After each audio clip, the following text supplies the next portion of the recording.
Bienvenue dans l'interview culture. Comédienne, drôle, solaire, touchante, notre invitée du jour vient nous parler d'une pièce qui lui tient particulièrement à cœur. Bienvenue Pascal Herbillot. Merci, bonjour. On est ravis de vous accueillir pour parler de Interruption. C'est le nom de la pièce, Interruption pour interruption volontaire de grossesse. Ouais. Déjà, c'est l'histoire de qui, de quoi? De plusieurs femmes. C'est une pièce de théâtre qu'on a co-adaptée d'après un roman qu'avait écrit Sandra Vizavona, avocate, et qui avait vécu, elle, deux situations d'interruption de grossesse différentes et qui, en voulant en parler, après avoir eu des enfants, s'est rendu compte que quand elle parlait de ce sujet-là, plein de femmes, tout d'un coup, se mettaient à parler. Ses amies, les filles de ses amies. Elle s'est dit, tiens, je vais recueillir des témoignages. 1, 2, 3. Et en fait, ça a fait un peu boule de neige et elle s'est retrouvée avec des tonnes et des tonnes de témoignages parce qu'on ne voulait pas, en fait, on voulait vraiment laisser la parole aux femmes et qu'on montre à quel point il y a une diversité de situations possibles. Ce qui fait qu'on ne peut pas préjuger du bien fondé ou non de ce choix-là. C'est d'abord une aventure humaine, très intime, très personnelle et qui aborde des sujets plus larges que l'avortement.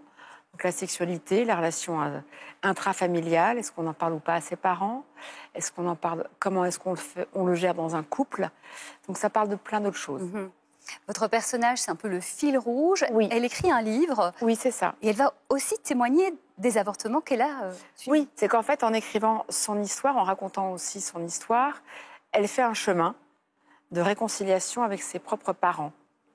Parce qu'elle a toujours cru, c'est ça qui est très très beau dans la pièce, c'est que au milieu de tous ces témoignages, qui d'ailleurs libèrent la parole des spectateurs, après c'est fou, et des hommes et des femmes, ça c'est stupéfiant, au milieu de tous ces témoignages de femmes du passé, d'aujourd'hui, il y a cette histoire personnelle de cette fille qui en voulait à ses parents depuis toujours, de la voir soi-disant privée de son choix à 16 ans, parce que c'était évident qu'elle était tombée enceinte, mais à un âge en plus très très jeune, à une époque où c'était vraiment encore plus tabou, et qu'elle a cru qu'en fait on l'avait presque quasiment obligée, alors qu'au fond elle avait envie d'avorter parce qu'elle ne voulait pas du tout, mais elle fait ce chemin de réparation, de résilience, comme on dit, et les parents tout d'un coup à un moment donné prennent la parole dans le spectacle, et c'est très très beau.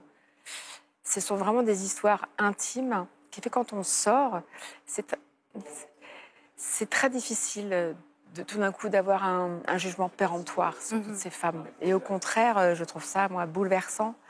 Moi, je suis pour l'entrée dans la Constitution de ce droit, qui est si fragile.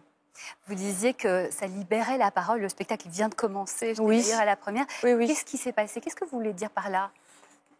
Déjà, quand j'en parle dans mon entourage, moi, j'ai appris des choses de mes amis, de proches, dont on ne parle pas en général. Elle m'avait jamais dit ça avant, même d'hommes.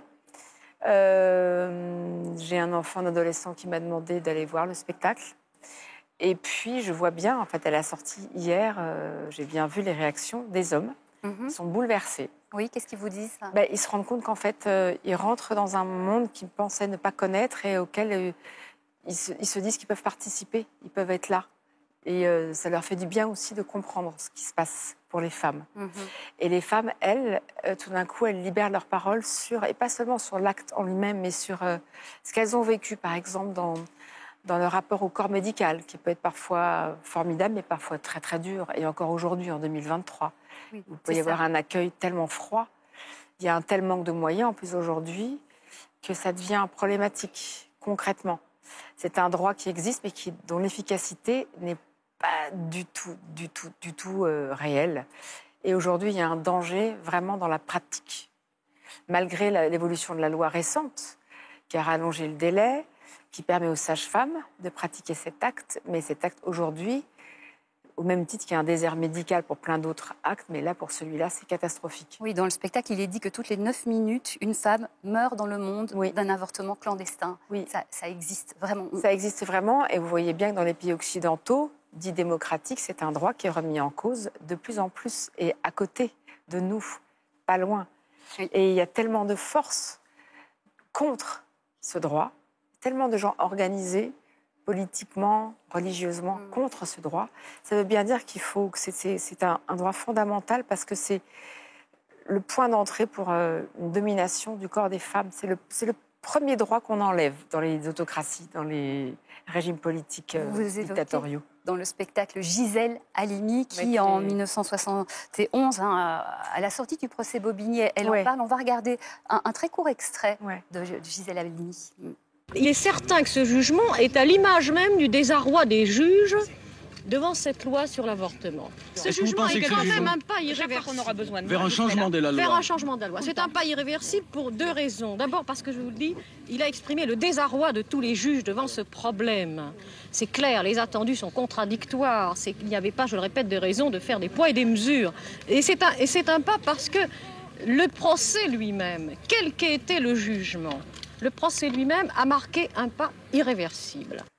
Voilà, c'était en 1971. C'est une admiration sans borne pour cette femme. Et pour d'autres, pour Delphine Seyrig, qui a beaucoup aidé des femmes du mouvement du MLAC aussi, pour Simone Veil, qui s'est battue. La loi Veil qui a été finalement promulguée en janvier 1975.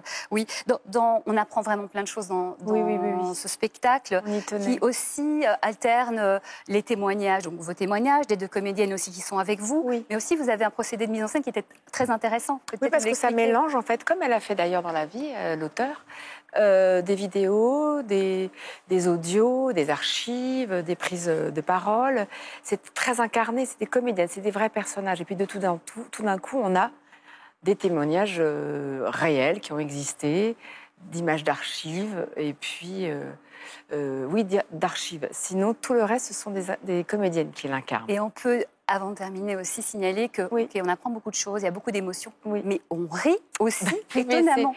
On y tenait, d'abord parce que les femmes ont beaucoup d'autodérision, y compris sur ce qu'elles ont vécu, qui pouvait être douloureux, et puis que parfois, ça se passe très bien avec des gens très sympathiques, et puis il y a des situations cocasses. Oui. La vie est plus incroyable que la fiction, et même pour ce sujet-là, on peut rire et il faut en rire. Oui. C'est d'utilité et de joie publique. C'était important pour nous de montrer que les femmes pouvaient en rire aussi. Et comme vous le disiez, c'est un spectacle qui touche tout le monde, qui parle à tout le monde, hommes, femmes, toutes les générations. À toutes les générations, nos parents, nos grands-parents peuvent venir, nos enfants peuvent venir. Et bien voilà. Pas trop jeunes, pas trop tôt, mais oui. Nous vous invitons à aller voir Interruption. Ça se passe au théâtre Antoine à Paris. On vous souhaite beaucoup de succès. Merci infiniment. Merci beaucoup. On se retrouve très vite pour une nouvelle interview culture.